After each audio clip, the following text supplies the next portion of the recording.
Tom here at the ABC. I'll go first. Mate, what was the message from Simo following Monday night?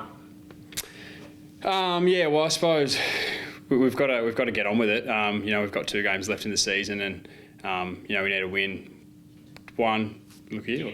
Oh yeah, sweet. We've got to probably win 2, at least one, to get into the finals. So we had a disappointing third quarter in that game, and we finished very strong. So we just got to get on with it and try to learn from the game and get on to next week. Given how strong you did finish the game, does that give you extra confidence going into the last 2 weeks of the year?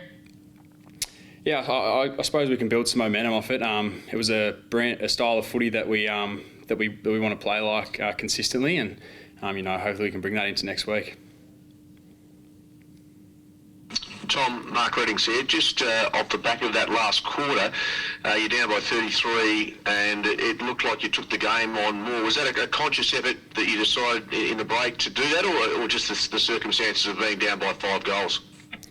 Well, a little bit of both.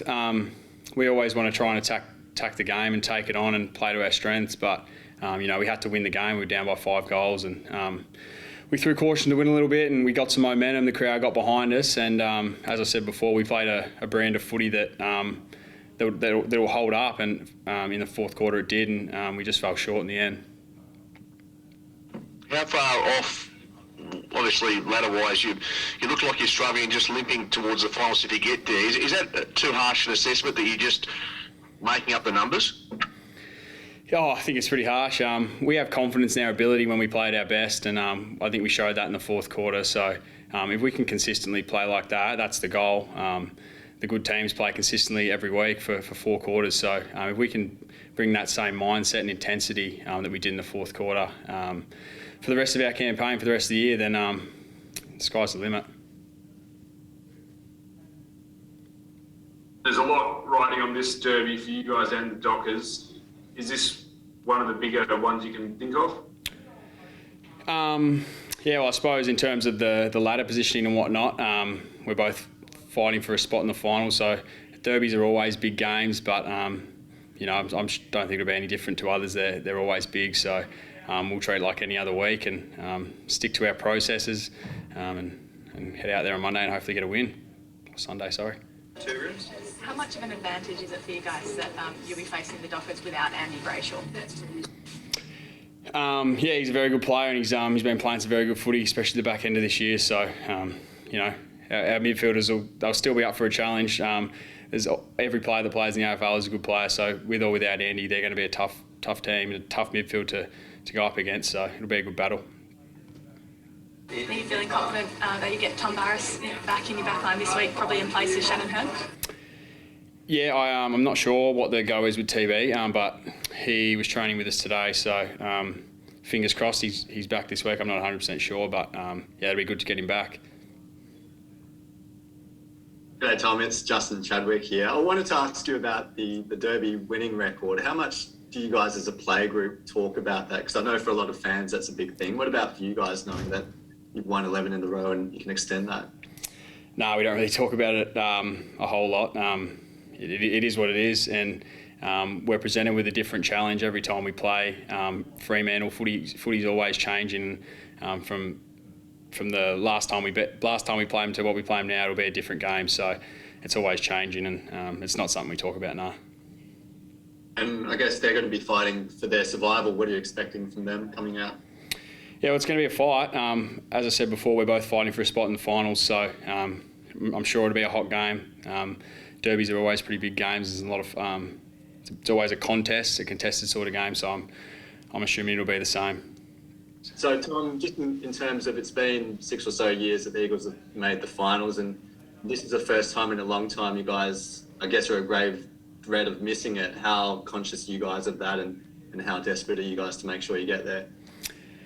You're always desperate to make finals. Every team wants to play, and we're not doom and gloom talking about the potential of missing finals. We're just excited by the opportunity we have this Sunday to play against Freo and hopefully get a win and keep our chances alive. It's the attitude we've got to have for the rest of the year.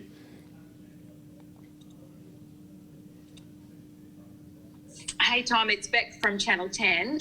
Just given what's going on around the country, how important and how energising is it to have a big crowd for the Derby? Yeah, it's exciting.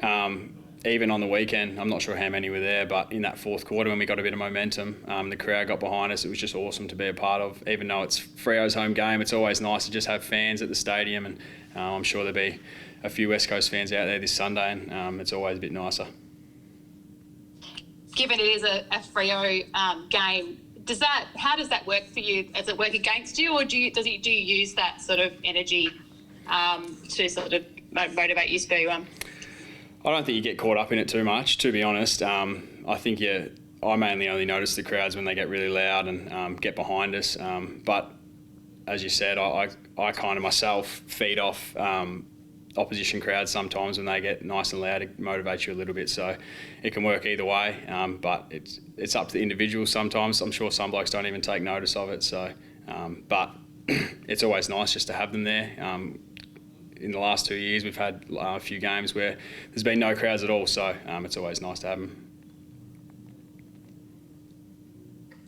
Hey mate, Dean Margetts will umpire his last AFL game on Sunday for you guys. Do you have any memories of him officiating your games and any words to say about him? Oh, I know Dino a little bit. He's one of the main umpires that comes down in pre-season and teaches us the new rules that they implement each year, and I've built a little bit of a relationship with him, not too much. I don't like to get too vocal with umpires on the field. Usually it works against you, so Dino's been good to us, especially in my time here, so he's had a good career and he'll be missed for sure. And just a word on Shuey. Looks like he'll be back this week. How much have you guys missed him, and what do you think he'll add to the group? Oh, he brings so many things to our team. Obviously, he's the captain of the club, so that leadership in the midfield there and across the whole ground. And then his footy stuff inside and his speed, his skills. You know, he's an all-round player, and it's always nice to have players like that in your team. So hopefully we can get him back. And you touched on it earlier. Do you think you'll need to win one game or two games from here? Have you guys kind of done the maths and trying to figure out who's going to win what?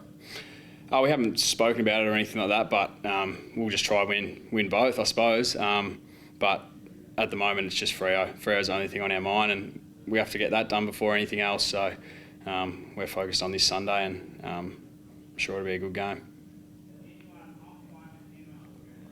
Tom, Daniel Venables is obviously retired from the club now, but he was speaking about a discussion he had with you in the hub last year about eventually being leaders of the club one day and how that sort of inspired him to keep with his footy career. How do you feel that sort of leadership process is coming for you, and have you had to sort of take on responsibility this year with a few guys out of form at stages?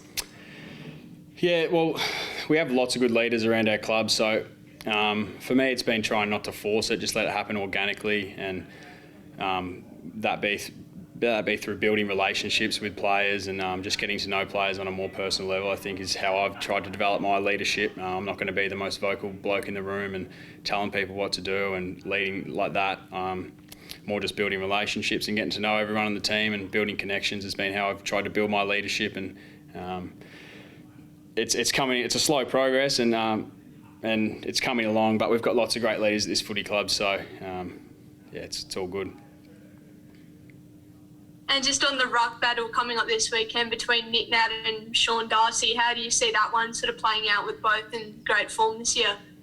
Yeah, it'll be a good one to watch. They both bring different strengths, and Sean Darcy's obviously a lot younger than Nick, and he's been in some really good form in the second half of the year, so Nick will have his work cut out for him. But yeah, it'll be a good battle in the midfield in general.